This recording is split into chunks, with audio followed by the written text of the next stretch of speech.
You're standing on a dock, and there are two boats tied up right in front of you.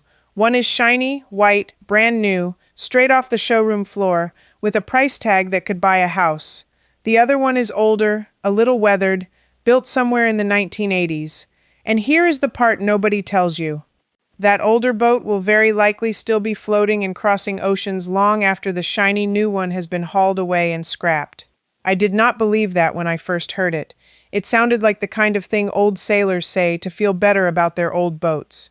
So I started digging, and what I found genuinely changed the way I look at every boat in every marina. There was a short window, roughly from 1973 to about 1989, when a handful of designers built sailboats so strong, so overbuilt, that the industry quietly walked away from making them ever again. I found the names. I found the designers. I found the documents that prove these hulls were laid up thicker than anything you can buy today. And by the end of this, I am going to hand you one simple test, straight out of a marine surveyor's playbook, that lets you tell a bulletproof hull from a throwaway one in about 60 seconds, using nothing but a coin. This matters whether you already own a boat, you are dreaming of buying one, or you just want to understand why they do not make things the way they used to. So let me take you through exactly what I uncovered, one boat at a time, because the deeper I went, the stranger and more infuriating this story got. Let me start with the boat that started the whole modern movement, because when I traced the thread all the way back, it kept leading to one hull, the Valiant 40. In 1973, a young naval architect named Robert Perry sat down and drew something that had never really existed before. Up to that point, if you wanted a boat tough enough to cross an ocean, you got a heavy, slow barn door of a thing that took forever to get anywhere. And if you wanted speed, you got something light and fragile that you would never trust in a real gale. Perry looked at that and refused to accept it. What he drew was a boat with a canoe stern, a moderate fin keel with a skeg-hung rudder, and a hull heavy enough to shrug off the open ocean but shaped to actually sail well. He called it a performance cruiser, and that phrase did not really exist before he made it real. The Valiant 40 was 40 feet on deck, displaced around 22,000 pounds, and carried nearly 8,000 pounds of ballast low in the keel. That is not a number a marketing department picks. That is a number an engineer picks when he expects the boat to get knocked flat by a wave and stand right back up. Here is what got my attention. One Valiant 40, hull number 120, a boat named Rocinante, sailed around the world twice with the same owner. Not once, twice. And the design stayed in production, in one form or another, for more than 3 decades, which almost never happens in the boat world. When something stays in production that long, it is telling you the people who actually use it refuse to let it die. But there is a twist in the Valiant story that I have to be honest with you about, because it is exactly the kind of detail that separates real investigation from a sales pitch. Between roughly 1976 and 1981, some of these hulls developed blisters in the fiberglass, and it became known in sailing circles as the Valiant pox. For years, people blamed the builder for cutting corners, but when I chased down what actually happened, the truth was almost the opposite. The builder had switched to a fire-retardant resin, a resin that was supposed to be safer, and that resin turned out to react badly with water over time. They were trying to do the right thing, and it backfired. Once they went back to standard resin, the problem disappeared. So the lesson buried inside that scandal is not that the boat was weak. The blisters were cosmetic, in the outer skin, and the structural hull underneath stayed sound enough to keep sailing for 40 more years. The lesson is that these builders were experimenting, taking the craft seriously, obsessing over materials in a way almost nobody does now. And that raised the question that pulled me straight into the next chapter of this search. If Perry proved in 1973 that you could build a boat this strong and still make it sail well, then why did the rest of the industry not simply copy him and keep building them forever? Why does that shiny new boat on the dock not have a hull like this? The answer, it turns out, starts with a boat that people literally made fun of. Because the next design I want to show you was mocked so hard it got a cruel nickname, and that nickname is the exact reason it will outlive almost every boat built today. The Westsail 32. If you were sailing in the 1970s and 80s, you knew this boat, and you probably heard someone call it the wet snail. It was heavy, it was slow. Sailors joked that you could grow a beard waiting for one to reach the horizon. And for years I assumed those jokes meant it was a bad boat. Then I looked at where the design actually came from and I stopped laughing. The lines of the Westsail 32 trace directly back to a Norwegian rescue boat philosophy, through a designer named William Atkin, and a double-ended hull he called Eric, which itself was inspired by the legendary Colin Archer rescue vessels of the late 1800s. Think about what a rescue boat has to do. It has to go out into the worst weather on the ocean, on purpose, when every other boat is running for shelter, and it has to come back. That is the bloodline of this hull. The Westsail 32 displaced around 20,000 pounds on a waterline of only about 27 feet. That is an enormous amount of boat packed into a short length. The hull was solid, hand-laid fiberglass, thick enough in places that a surveyor's jaw drops when he measures it. The full-length keel meant the boat tracked like it was on rails and could take the ground, lean against a dock, or get pounded by waves without the kind of stress that snaps a modern spade rudder clean off. And here is the moment the whole story turned for me. In the early 1970s, a magazine feature on the Westsail helped kick off what people at the time called the cruising dream. Thousands of ordinary families, not millionaires, decided they could sail away and see the world in a boat they could actually afford. Many of them bought Westsail 32s as bare hulls and finished the boats themselves in their own backyards. Those owner-finished boats are still out there crossing oceans right now, 50 years later. So now I had two boats from two different designers, both overbuilt, both proven, both from the same narrow window of time. And that is when a colder thought crept in and would not leave me alone. These boats were slow to build. They used a staggering amount of raw material, solid fiberglass, thick laminate, heavy lead ballast, real bronze hardware. Every one of those things costs a builder money and time. A boat that lasts 50 years is a boat the factory only sells once. Sit with that for a second, because this is where my investigation stopped being about nostalgia and started being about something that honestly made me angry. A company that builds a boat to last half a century is a company that has to find a brand new customer for every single hull. But a company that builds a boat to feel wonderful for 15 or 20 years and then quietly start falling apart has a customer who comes back and buys again.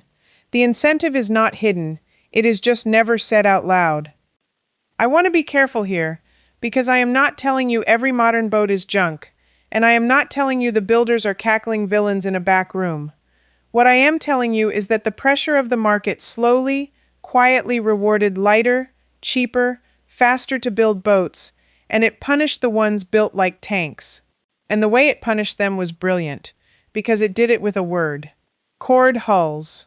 Foam and balsa sandwiched inside thin fiberglass skins to save weight and cost, marketed as modern engineering. And when water gets into that core, the boat rots from the inside where you cannot see it. Which brings me to the third boat, and to the exact thing that made these older designs immune to the rot that quietly destroys so many newer ones. The Tayana 37. This is another Robert Perry design, drawn in the mid-1970s, and it became one of the most successful blue-water cruising sailboats ever built. More than 600 of them were made. When you find a design that sold in those numbers and is still crossing oceans today, you are not looking at luck. You are looking at something people trusted with their lives, over and over.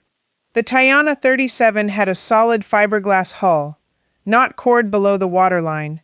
Solid, hand-laid layer after layer of glass and resin by workers who built the thing up by hand, thicker at the bottom where the stress is worst, thinner up high where it does not need to be.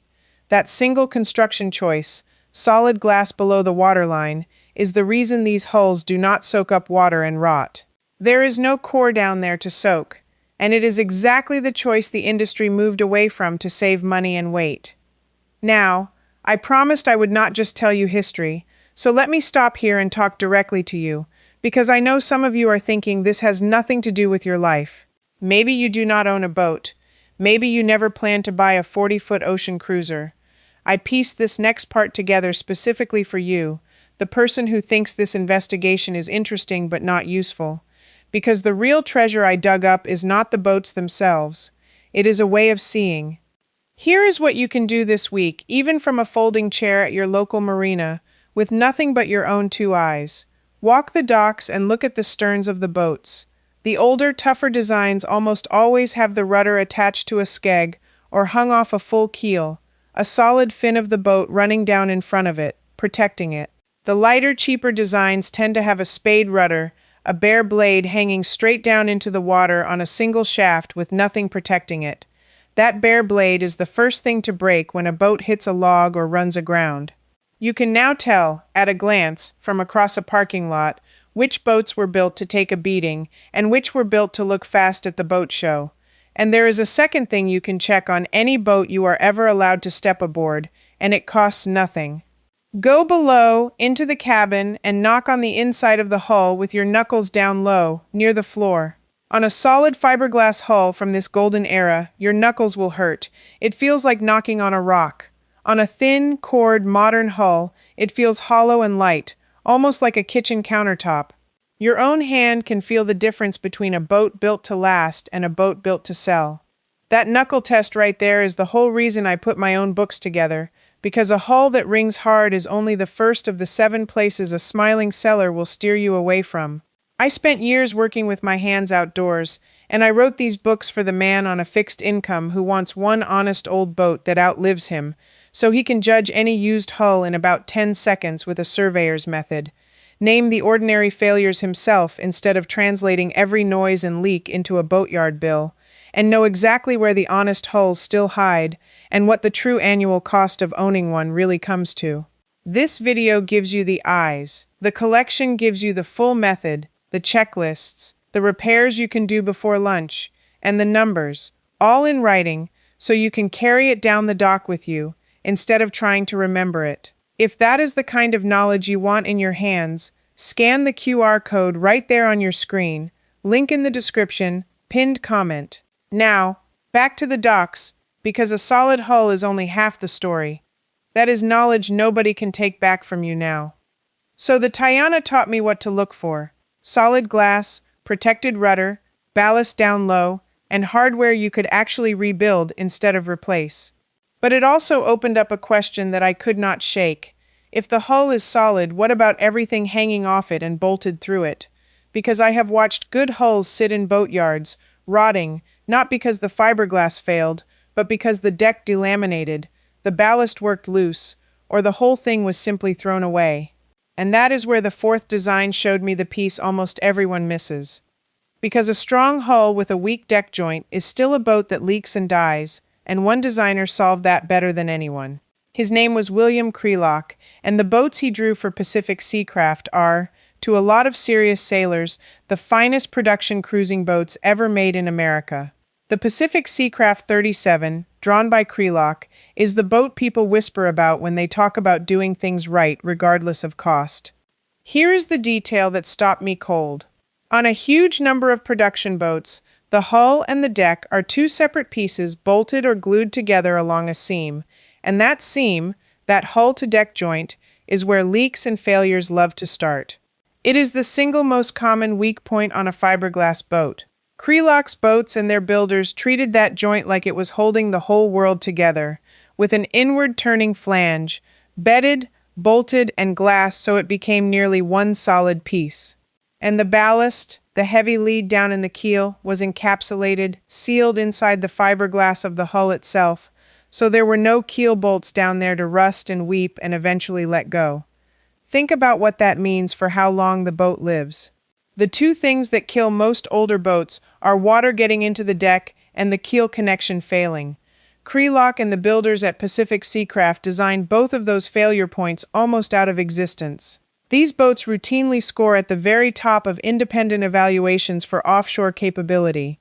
The consumer testing publication Practical Sailor, which has been coldly, unemotionally tearing boats apart in print since the 1970s, has repeatedly held these Krelock designs up as benchmarks for how a cruising boat should be built. And that is when the villain in this whole story came into full focus for me, because it is not really a company. It is a mindset that took over the industry. Somewhere between the 1980s and today, the average buyer stopped asking how long will this last, and started asking, how does this feel on a 2-hour test sail, and how many cup holders does it have? The builders, being businesses, gave people exactly what they were shopping for. Bigger cabins, more windows, lighter hulls that felt faster on a sunny afternoon in flat water, and prices that looked lower because the boat had less actual material in it.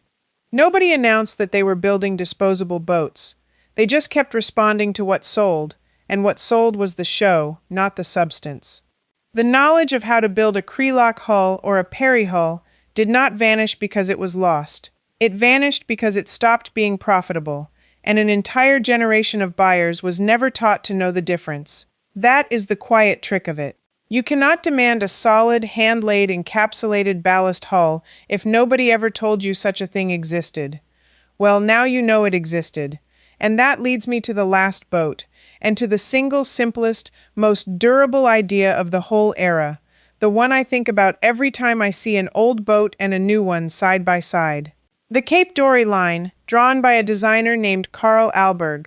Alberg was working in a tradition that went back to the classic full-keel cruisers, and his boats, like the Cape Dory 28 and the Cape Dory 36, are almost stubbornly simple. Full keel, solid hull, encapsulated ballast, a shape that looks like it was carved out of the ocean itself. What I love about the Alberg boats is that they prove durability was never really about high technology. It was about restraint, fewer things to break, fewer holes in the boat. A hull shape that heals itself when the wind pipes up instead of fighting it. These boats are small and slow by modern standards, and you can find one today, a real ocean-going boat, for less than the price of a used pickup truck, precisely because the market taught everyone to want bigger and shinier. The knowledge got so cheap that people forgot it was valuable at all. So I had my 5 designs: Perry's Valiant 40, the Colin Archer bloodline of the Westsail 32, Perry's Tayana 37, Krelock's Pacific Seacraft, Alberg's Cape Dory. 5 hulls from one narrow window of time, all built to outlive the people who bought them. But knowing the names does you no good if you cannot tell. Standing in front of a real boat, whether the one in front of you is one of the strong ones or a rotting imitation dressed up with a fresh coat of paint. And that is the final piece my whole search was really chasing. So here is the secret I promised you, the one that lets you read a hull like a professional, and I did not invent it. I pulled it straight out of the working method that marine surveyors have used for decades, the same technique described in the standards that guided how these boats were inspected and insured, going back to the survey practices formalized around the era these boats were built. It is called the coin tap test, and by the end of this you will be able to do it yourself this weekend on any boat you can get near. You take a coin. A large, heavy coin works best, or a small plastic mallet if you have one, but a coin in your pocket is all you truly need. You tap the hull and the deck in a slow, steady grid, moving a few inches at a time, and you listen. Do not look. Listen.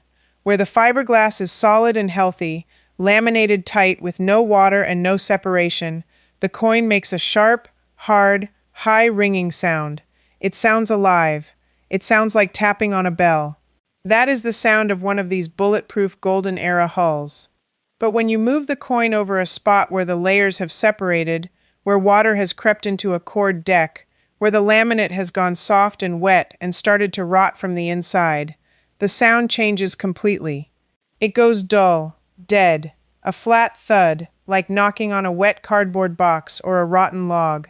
That dead sound is the boat telling you the truth, that the shiny gel coat and the new cushions are trying to hide from you. Water has gotten in, and the structure underneath is dying, and no amount of paint can fix it. Here is why this test is the perfect ending to everything I found, because it exposes the exact difference between the two eras of boat building. On a solid, hand-laid hull from the Perry and Krelock and Alberg years, especially below the waterline, there is almost nothing for that dull sound to hide in. It is one thick, solid piece, so it rings like a bell almost everywhere.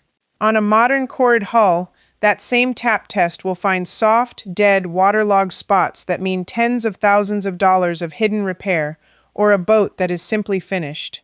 The very construction that made the old boats expensive to build is the thing that makes them ring true, decade after decade, under a stranger's coin. And there is one more layer to it that ties the whole thing together.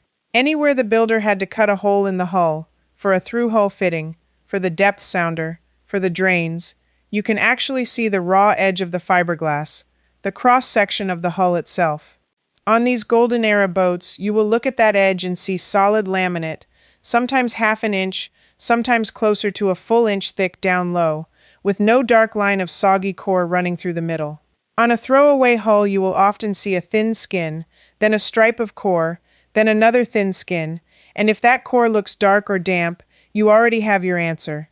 The boat cannot hide its bones from you at those little windows, and now you know exactly where to look and what a strong one is supposed to look like. Someone drew these boats with a pencil and a slide rule in the 1970s and 80s. Someone laid up those hulls by hand, layer after layer, in a shed, taking days to do what a modern factory rushes through. The knowledge was real. It was written down. It was proven across oceans by ordinary families.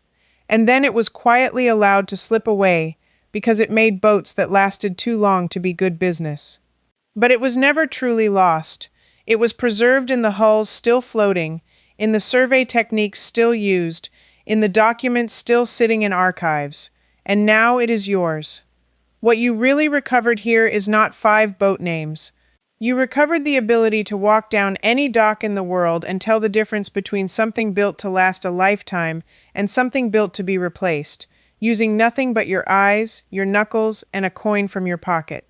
That is a kind of sight most people never get, and nobody can sell it back to you now that you have it. If you are the kind of person who would rather trust a 50-year-old hull that has already crossed 3 oceans than a shiny promise with a warranty that runs out before the boat does, then you understand exactly what this whole search was about. You trust the evidence, the years, the proof in the water, over the showroom and the sales pitch. So let me ask you something specific, and I really do want you to answer this one. Of the 5 boats I dug into, the Valiant 40, the Westsail 32, the Tayana 37, the Pacific Seacraft, or the Cape Dory, which one would you actually want to sail away on, and why that one? Drop it in the comments below. I read them, and I promise these are the conversations I learn the most from. And tell me where you are watching from, because I am genuinely curious how far this reaches, and how many of you are staring at a marina right now thinking about walking down there with a coin. If you want to keep recovering this kind of knowledge, the practical, hard-won, hands-on truth that the modern world quietly stopped teaching, then come along, because this is a whole movement of people refusing to forget how things were really built.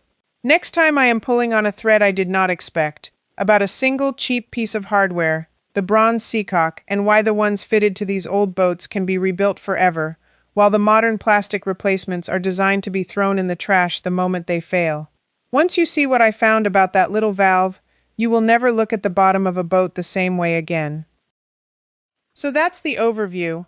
But if you want to go further, I've put the deeper version right where this video stopped, waiting inside the Old Ways Almanac.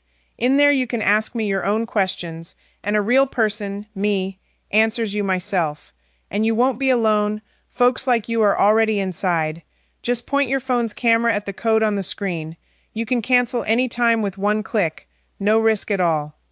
Now, if any of these classic boats caught your eye, let me show you something wonderful. Your next video reveals how even a small sailboat can become a real, full-time home. It's starting right here.